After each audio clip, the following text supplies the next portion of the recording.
Pumasok na si Mang Alomar.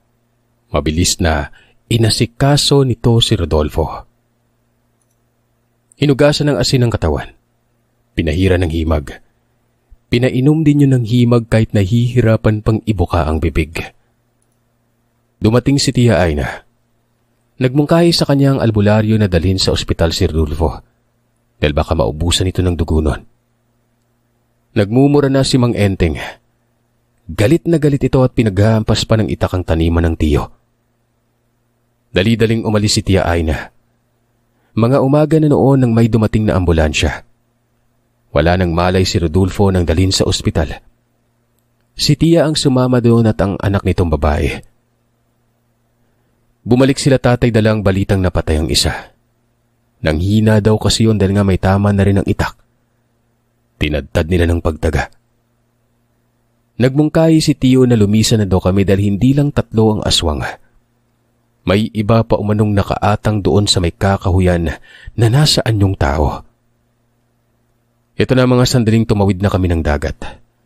Walang kasama. Kami lang ni Gibbon. Hindi pa naging madali ang lahat gawa ng pupuntahan pa talaga namin ang malayong kaanak. Problemado kami nun. Sa may Alicia, Bohol ito banda. Hindi pa kami nakakarating doon pero para bang ayaw ko nang lang tumuloy. Bukod sa nahihiya ako itong pagtungo namin. Tiyak maghahatid ng gulo. Hindi din basta-basta gulo lang. Dahil kinabibilangan na ito ng mga aswang. Maging sa mga sandaling yon kahit pa nakasaad na sa akin si Gibbon na hindi susunod ang mga kaanak niya kapag nakatawid na ng dagat. Pero kapansin-pansin dito ang pagiging balisa niya. Parang walang pinagkaiba. Nakadaong na kami nun sa Bohol. Gabi. Ang bilis. Nang makasakay kami ng bus ang likot ni Gibbon Pawisan at para bang hindi mapakali. Sinusubukan kong kausapin hanggang sa ganoon na lamang ang pagkawindang ko noon ang sabihin niyang, sumabay ang isa, pinsan ko. Nasa likuran ng sinasakyan natin. Huwag kang lilingon Nandan siya, lalaki. Kanina ko pa alam. Hindi ko alam na sumakay din pala ng barko. Kasama siya sa pagmamasid kagabi. Hindi talaga ako tinitigilan. Tapos tayo na lang 2. Napatulala talaga ako nun. Sumilip ako sa rear view mirror. May lalaki sa pinakalikod. Siya lang ang lalaki doon tapos nakayuko ito at may mahabang buhok. Tinanong ko si Gibbon kung yun bang may mahabang buhok. Tumango si Gibbon. Napapamura ako sa sarili. Ang kulit ng animal. Sila tatay sa susunod na araw pa yung susunod sa amin. Kasama niya si Mang Alomar. Si Mang Enteng kasi ay pinili na lamang na bantayan ng anak niya. Nasa delikadong kalagayan ito. Nang papaalis na kami bumalik ang anak ng tiya. Kumuha ng pera para magamit sa ospital. Malubha daw talaga si Rodolfo at parang ooperahan. O hindi naman kaya dadalhin sa Baybay Leyte. Namamayani na sa akin noon ang pagdikas sa lugar pero may sumunod pa pala. Nang malapit na sa Alicia, Bohol, bumaba yun. Ay naman kay Gibbon ay malakas daw ang pangdinig ng mga aswang. Malamang habang may nangyari daw kagabi, etong pinsan niyang tawagin na lamang nating Virgel. Nasa malapit. Tapos narinig na aalis kami nun. Walang ano-anong mga ilang distansya na lang din bumaba kami. Ito ang batay din sa pagmumungkahi ni Gibbon. Haharapin niya umano. Kilala niya si Virgel na mabait. Baka mapakiusapan dahil alam naman ni Gibbon na napag-utusan lamang din ito. Hindi ako sigurado sa gagawin ni Gibbon pero sa mga oras na yon ay nagtiwala ako sa kanya. 8:00 na ito ng gabi. Sumusunod lamang ako kay Gibbon. Binabaybay namin noon ang gilid ng kalsada na may panakanak ang ilaw mula sa poste. Tapos malayo pa yung kabahayan. Natatakot ako kasi nga baka iba ang bumungad. Pero nagpakatatag pa rin ako noon. Hanggang sa huminto si Gibbon at tinawag si Virgel. Natatapat kami sa mga puntong ito sa isang malawak na palayan. Tapos may kakahuyan sa unahan. Natingin ko, mga puno ng Himelena. Alam kong nandyan ka lang.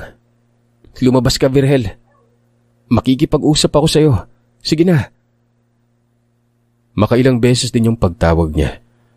Bago pa ako nakarinig na tila may nalaglag sa puno ng Himelena. Nagkabali-bali doon ang maliliit na sanga. Hanggang sa may nakita akong paparating. Medyo madilim doon sa may mga puno kaya hindi ko naaaninag ang mukha niya. Hanggang sa tamaan ito ng liwanag mula sa poste. Dito, parang himatayin na ko nun sa itsura ng kung anong hayop na ito. Napakaitim at ang mga mata ay umaamag na para bang mga mata ng pusa kapag natatamaan ng liwanag. Kumabig ako sa likod ni Gibbon. Sabay sabi na baka sunggaban na lang kami bigla. Walang gagawin sa akin yan. Sa'yo pwede. Ikaw yung kahinaan ko eh. Alam ko na yung diskarte nila. Pasusukuin ako ng mga yan sa pamamagitan mo. Pero kalma ka lang, Radela. Tingin ko madadala ko ito sa pakiusap. Virgel, insan, wag naman nating palalain pa ito. Hayaan niyo na lang ako. Gusto kong mamuhay ng normal. Nasa mga 3 di pa lang si Virgel bago pa yun huminto. Mas naging malinaw pa sa akin ang detalye ng aswang. Parang impakto. May amoy pa itong hindi ko mawari kung nabubulok ba na basura o kilikili. Galit ang mukha nito. Humahangos, nakakakilabot ang paghinga niya. Parang sinisinok. Sinabihan ko si Gibbon na parang may hindi magandang gagawin. Umusog ka ng konti, Radela. Huwag mo kang itulak. Kalma ka lang. Yun talaga yung nangyari sa oras na yun. Ultimong si Gibbon alam kong kinakabahan. Hanggang sa nagsalita na itong si Virgel. Kapangit ng boses. Malalim na para bang sa lalamunan galing yung boses nun. Ang sabi ay wala na umanong dapat pang pag-usapan. Namatayan na ng isa at sa pilitan na umano ang gagawin nila. May susunod pang mga kaanak dahil nag-iwan umano siya ng bakas. Kung magmamatigas pa umano si Gibbon ay papatayin daw ako. Ayon naman kay Gibbon, alam niya ito dahil yun naman ang pinakamadaling paraan. Humingi din ng tawad si Gibbon gawa ng hindi niya naman kagustuhan yon. Pero pumayag na siyang pasahan. Pero ano na naman ang magagawa niya noon kung may mga tao na nais siyang iligtas, di ba? Pinapaikot mo ako eh. Pwede mo namang gawin ang gusto mo. Pero yung awit ng diwa mo, nilalaman niyan yung babaeng nito. Magbabago talagang isip mo. Kung ayaw mong may mangyari sa kanya, bumalik ka na. Dahil kung hindi, ngayon din papatayin ko sa harapan mo ang nobya mo. Doon ko na talaga naisip na katapusan ko na, Sir Seth. Ano naman ang magagawa namin doon malakas ang aswang. Pero bigla na lang nagalit itong si Gibbon. Sa kauna-unahang pagkakataon ay nakita ko siyang nagalit. At narinig ko ang mabigat niyang boses. Dinuro niya ng kamay si Virgel. Sinabing magkakamatayan daw kapag may ginawa itong aswang na ito sa akin. Parang natinag si Virgel. Lalo na nang umabante ng lakad itong si Gibbon. Hindi ko alam ang dahilan samantalang aswang naman si Virgel noon. Kitang-kita ko ang pag-atras noon. Lumilingon pa sa likod na para bang naghahanap ng matatakbuhan. Hanggang sa muling nagsalita si Gibbon. Nanlaki ang mga mata ko. Ibang-iba ang boses niya. Parang hindi siya. Nagtayuan ang mga balahibo ko gawa ng parang aswang eh. Bago ako umalis, tinanggap ko na yung pagpapasa. Kahit walang ritual, pwede naman daw yon. Alam kong mali ito pero para protekta ng minamahal ko, gagawin ko yon. Ano? Hindi ka sumunod sa tradisyon?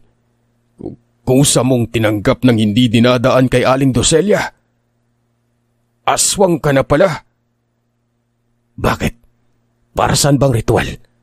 Para mahayok sa laman na parang katulad nyo? Para maging agresibo?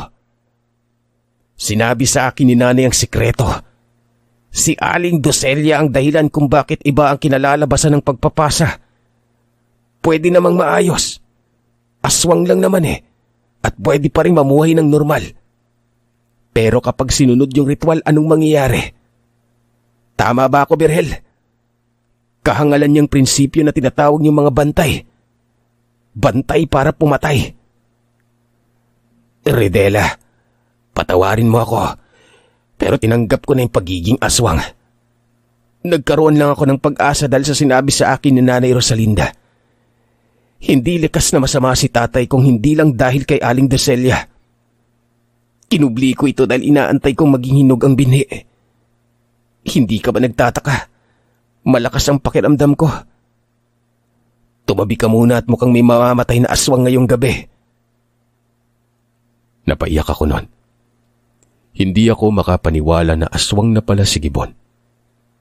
Para akong mababaliw sa kakaisip sa kung bakit niya ginawa ito. Pero hindi naman yun naging dahilan para magbago ang nararamdaman ko sa kanya. Sinunod ko ang mga sinabi niya. Umatras ako nun.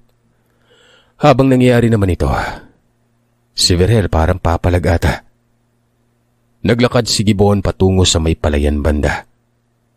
Nakikita ko dahil naaabot doon ang liwanag. Kahit medyo madilim pero kita ko yung anino.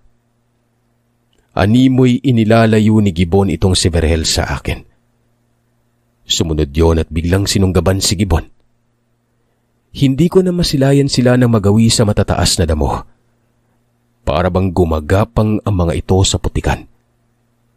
Dinig ko rin ang animoy nag-aaway ng malalaking aswang. At sa hindi ko malamang dahilan, biglang may nagsisisigaw na mga tao. Pagsipat ko naman doon ay may nakita akong babae at isang bata. Tingin ko galing yan sa kabayan sa may dulo ng palayan at palabas na sana ito ng lugar. Nagkakandara pa ang mga tao sa kakatakbo. Hindi magamayaw. Ako naman inabahala ng husto kung kaya sinundan ko kung saan sila patungo nun. Naabutan ko yung babae. Yung anak niya nasa may putikan. Sabi ko wag silang matakot kasi hindi tao ang punteriya ng mga aswang. Nag-aaway yon. Itong babae nagmumura. Nasampal ako at sinabihang aswang din ako. Sabi ko dapat pala hindi ko nalang binagat Hindi ko naisip na yun pala yung mangyari. Tumakbo lang yun ng tumakbo habang yung batay nakarating na sa kabilang pilapil at humingi ng saklolo. Kung kaya naman tinawag ko si Gibbon at sinabihang baka may mga taong dumating. Pero hindi niya ako pinapansin. Naroroon lang sila sa gitna ng palayan at nagkawasig-wasig na ang mga tanim. Hanggang sa maya-maya pa. Tumakbo itong si Verhel hanggang sa naglaho. Ito namang si Gibbon ay babilis na nagtungo sa may kalsada. Hinahanap ako doon. Hindi pala ako napansin ito. Kung kaya naman nagtungo na din ako sa may kalsada. Dito ay sinabi ni Gibbon na umalis na raw kami.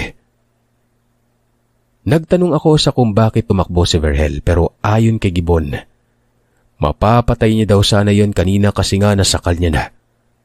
Pero naawa daw siya dito. Kung kaya't pinaalis niya na lang. May malalang sugat umano si Verhel. Natusok umano ang bewang nito sa nakaumbok na kawayan sa gilid ng pilapil. Kaya nanghina ito at doon na naging pabor kay Gibbon. Hindi na ako nagsalita pagkatapos noon. Nagtatatakbo kami sa gilid ng daan na kung saan naman ang kasama ko. Hindi na maitsura. Duguan at naliligo pa ito ng putik. Nang makarating kami sa may kabahayan, nagkasigawan yung mga tao na parabang mga baliw ang mga ito. Dahil nga tumakbo din yon at sumunod pa sa akin. Akala siguro may nagwawalang lasing kaya kami tumatakbo. Hindi naman namin pinansin yon. Hanggang sa nakarating na kami doon banda sa may malapit na sa kaanak namin. Hindi ko alam kung saang bahay gawa ng hanggang sa lugar lang naman ang sinabi ng tatay. Magtanong na lang daw kami at kapag natagpuan ang bahay at makita ang kaanak, magpakilala lang ng anak niya. Paano kami makakapagtanong kung ganito yung postura ni Gibbon, di ba? Wala siya sa anyong aswang. Hindi ko din napansin na nagbago siya kanina. Malayo sa nakita kong postura ni Veler na parang impacto. Si Gibbon kasi ay tao lang talaga. Hindi lang ako sigurado noon gawa ng may distansya naman sila sa akin habang nagbubuno pero yung mga mata niya purong itim. Parang magsing tulad lang din sila ni Verhel ng mata kapag tinatamaan ng liwanag Umahamag. Pero gaya ng sinabi ko ay wala sa anyong aswang si Gibbon. Maitim kasi ang katawan ng anyong aswang. Marami siyang sugat, pero hindi man lamang yun inalintana ni Gibbon.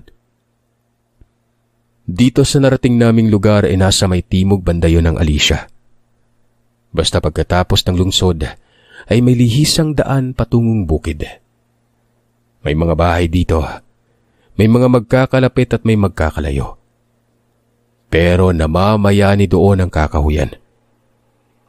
Sabi ko kay Gibbon, antay niya ako.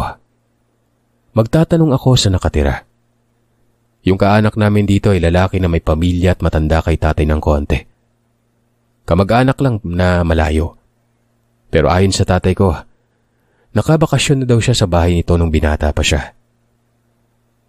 Pangalanan na lamang nating Mang Rico yon. Nung magtanong ako, ilang mga distansya na lang pala. Tirahan na niya. Kaagad kong tinungo yon. Malaki ang bahay pero gawa sa kahoy. Bumungad naman kaagad ng sangbitin ko ang pangalan. Matapos lang noon ay nagpakilala ako. Nagulat pa yon kasi nga may dalaga na daw pala si Tatay Remberto. Pinatuloy ako. Pero sinabi ko na may kasama ako noon. Kakoy na pagdiskitahan kami sa may bandang palayan. Mabuti at nakatakbo. Maraming sugat yung kasama ko. Nang sangbitin ko si Gibbon at nakita ni Mang Rico. Nanlaki ang mga mata nito at walang ano-anong nagwika ang ginoonang. Aswang mangyang kasama mo, day. Umaapaw ang lana sa kwintas ko. Aswang man yan. Papanong may kasama kang aswang? Hindi ko inaasahan na makikilatis kagad si Gibbon. Nakayuko iko at alam kong tinatago niya ang kanyang mga mata. Pero nalaman pa rin ito ni Mang Rico. Ayaw pa nga kaming paakyatin Namura ako. Sabi ko ay nobyo ko siya at tumakas ito sa lugar nila gawa ng gagawing isang aswang na mahahayok sa laman. Ito talagang sinabi ko nun. Ipinaliwanag ko din sa kung bakit kami napadako sa lugar. Dahil nga hinahabol kami ng angkan ni Gibbon. Sabi ko manigwala siya sa amin na totoo ang sinasabi ko. Si tatay ay pupunta dito bukas o hindi naman kaya sa Makalawa. Na pinauna lang kami kasi nga may nangyari talagang gulo doon sa Matalom. Kinuwento ko sa kanyang lahat. Wala akong sinekreto. Umari ka dong. Bagong yanggaw nga. Bakit mo tinanggap? Napakakomplikado naman ang ginawa mo. Ano ba tong nakatakda ka para pasahan umakyat kayo dito sa itaas. Magagawan ko ito ng paraan. Hindi pa naman hinog masyado yung pagiging aswang niya. Napasimangot ako nun. Manggagamot siguro itong si Mang Rico kako. Baka ito ang dahilan kung bakit napili ni tatay na dito kami magtungo. Umakyat kami ng bahay noon. Doon sa beranda lang, kumuha ng isang balding tubig si Mang Rico na tingin ko'y tubig ulan. Pinaghugas niya ng katawan si Gibbon. Nanonood lang ako. Sumilip ako sa loob sa inaakalang may kasama itong si Mang Rico. Pero pagkabungad ko, kaagad niyang sinabing siya lang daw mag-isa doon kasi nga nasa Manila ang kanyang mga anak. Patay na din ang asawa niya at doon pa daw itong nakaraang taon tumao. Katunayan na bumisita nga daw si Tate Roberto dito. Nagtitiwala talaga itong si Remberto sa akin Alam niya magagawan ko ito ng paraan kung kaya dito kayo pinapunta. Pero sa oras na magpakita na yun sa akin, makukutusan ko yung tatay mo Problema yung bigay, kakagaling ko nga lang sa problema. Hayop talaga tong si Remberto. Wala nang mapaglagyan ng pagkapilyo. Nako, O siya, sige. Tapos ka na ba dyan, Iyo? Hindi ka pa nag-uugas eh. Naku, huwag kang mahiyang maghubad. May pagmamayabang naman siguro yan. Di ba? Biro lang. Pasok ka na lang sa loob, Dairedela, nang makapagpahinga ka naman. Ako nang bahalang tumuli dito sa nobyo mo. Kaya pala dahil parehas naman sila ni tatay na palabiro. Sino bang hindi magkakasundo kung kapwa nakakawili, di ba? Hindi ako pumasok sa loob. Nanood lang talaga ako nun. Nahihiya pa si Gibbon. Ayaw maghubad eh. Sabi ko ayos lang kahit di kalakihan. Huwag siya mag-alala dahil walang magbabago sa nararamdaman ko sa kanya. Sa mga puntong yon kahit papano'y nawala ang tensyon sa akin. Doon ako nakakaramdam na ligtas kami sa mga kamay nitong si Mang Rico. Hindi katulad ng isang albularyong si Mang Alomar na parang may kaduwagan ng konti. Pumasok ka na daw kasi ayon kay Mang Rico. Ano ba't? Sus naman oh. Rodela, magkaroon ka naman ng dignidad. Napilitan si Gibbon kasi nga tinatapik na siya ni Mang Rico nun. Para bang pinagmamadali ito. Nagubad ito at naligo na lang talaga. At sa kauna-unahang beses ay dukoon ko palang nakitang nakahubad siya. Malaking tao pero hindi naman ganun kakisig. Parang tubigin ng katawan pero alam mo yon. Okay na yun, kako. Nakatalikod naman yun. Gusto ko lang makita siya noon gawa ng inaakala ko kung may nagbago ba sa katawan niya. Pero normal naman, maliban na lamang sa mga sugat. Matapos makapaghugas ng katawan ay pinapasok ito ng bahay. Pero hindi pa pinapabihis. Hiyang-hiya ito habang nakatabon ng mga kamay niya sa ano niya. Doon sa sala nilatagan ng banig. Pinataob si Gibbon dito. Para akong matatawa. Naawa ko na natatawa. Para kasing paslit na ganun lang kadali utusan itong matanda sa kung anong gagawin. Sinara ni Mang Rico ang pinto at mga bintana. Naupo ako sa gilid. Habang si Gibbon maging ang ulo nito'y nakataob. Ayaw niyang lumingon sa akin. Nasa uluhan niya ako banda nakaupo. Kung problema siguro ni Gibbon sa pagiging aswang niya, mas namumroblema siya sa akin nun.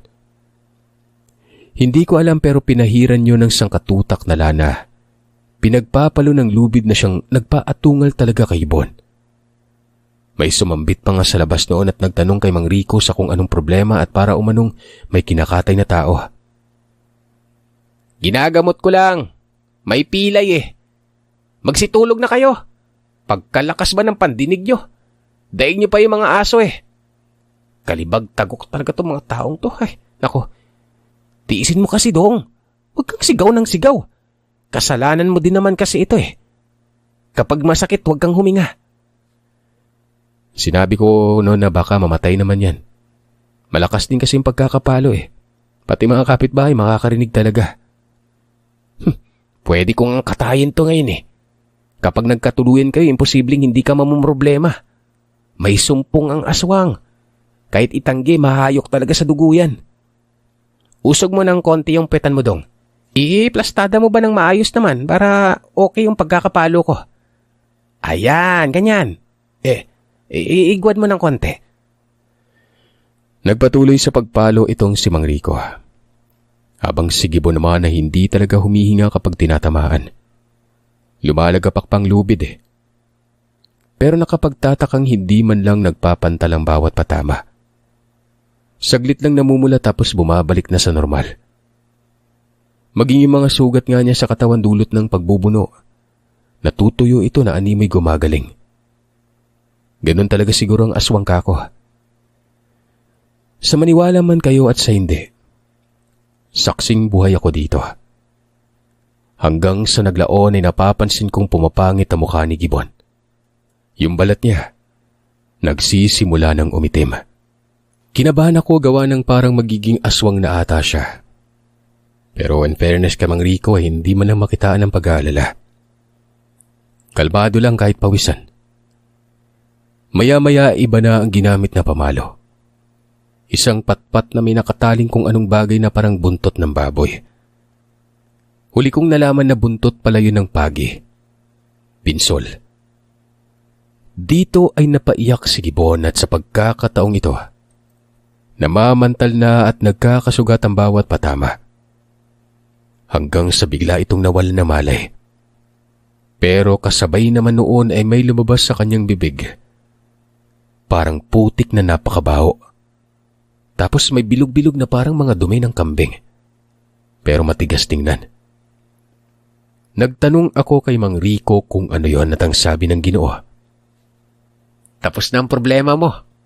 Ganoon lang kadali. Ginagawa pa kasing komplikado, pwede namang gamutin. Kung sa bagay, hindi pa madali ang bagong iyanggaw. Mabuti na lang at biyasa ako sa ganitong larangan eh. Ang iba kahit troso pang ipalo, hindi mapapalabas ang binhi eh. Ibang klaseng aswang itong nobyo mo. Kubura. Makalumang lahi na hindi sa dugo kung hindi sa pagpapasa. Malakas pa sa tiktik yung ganitong aswang eh. Magaling na siya. Kinakailangan lang makapagpahinga. Bigyan mo ng mga ilang oras. Kapag nagising yan, parang bagong gising sa umaga yan." Tuwang-tuwa ako nang malaman na gumaling na si Gibbon. Walang mapaglagyan ng kaligayahan ko. Nagbalik na din sa normal ang balat niya. Kuminis. Mas kuminis yung ibaba ng balakang niya. Doon lang ako sa gilid niya natulog. Pero nilinis ko siyempre yung sinuka niya. Kinabukasan pagkagising ko ay wala sa tabi ko si Gibbon. Sa beranda ito kausap si Mang Rico. Hindi naman ako bumangon. Pinagmasdan ko lang itong nangangapi at kapansin-pansin na masigla. Napaluwa ang mga mata ko. Nagpapasalamat ako at magagawan pala ng paraan. Ang problema lang ngayon ay itong kinakarap na problema sa mga kaanak na aswang. Ilang mga sandali ay narinig ko ang pagtawag ng tatay. Bumangon ako at pagkasilip ko sa bintana. Si tatay na kasama si Mang Alomar at nanay ang bisita. Hindi ko na sinabi na gumaling na si Gibbon. Hindi naman nila alam na naging aswang pala ito. Lumapit ako sa nobyo ko at kay Mang Rico. Sinabi ko na huwag nilang sabihin ang mga pangyayari noon. Na hindi alam ng mga magulang ko na aswang si Gibbon. Nakaintindi naman si Mang Rico. Pagka panik naman nila tatay, kaagad itong nagsabi na mga ibang bansa daw kami. Doon daw sa kapatid ng nanay niya. Ayon din ito kay Mang Alomar kasi nga sobrang init talaga ng mga aswang. Nung umalis nga daw kami ng Matalom ay dumagsa ang hindi kilalang mga tao doon sa bukana ng bakuran. Wala akong pagdadalawang isip na pumayag. Kalmado lang si Mang Rico. Hindi nga siya nag-angas kay Mang Alomar eh. Parang wala lang. Kumbaga tahimik lang ito na may pakindat-kindat pa sa tatay ko. "May nangyari din ba dito? Na nasundan ba si Rico?"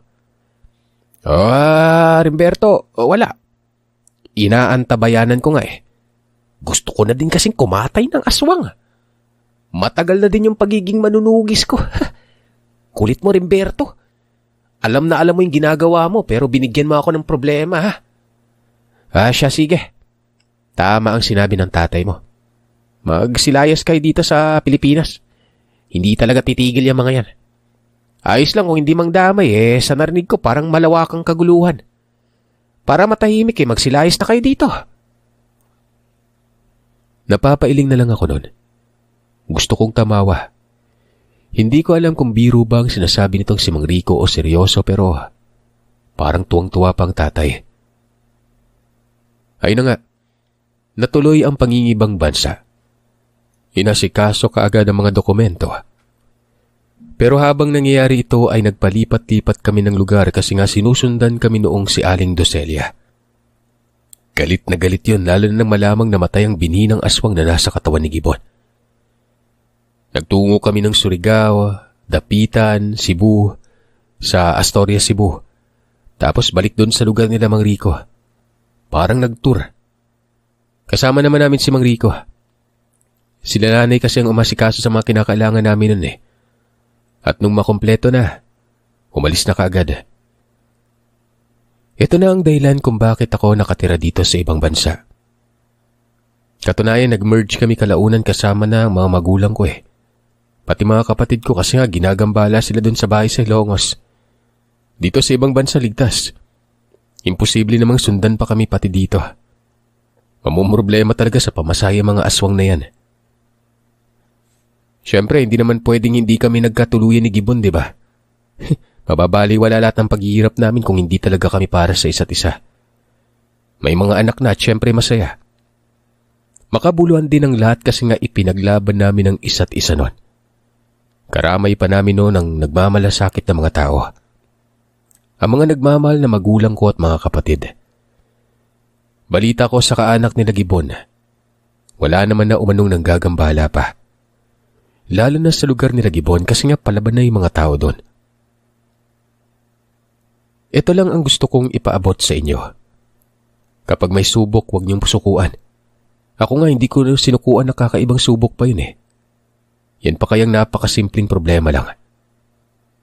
Lalo na kung ramdam at alam nyo na para talaga kayo sa isa't isa.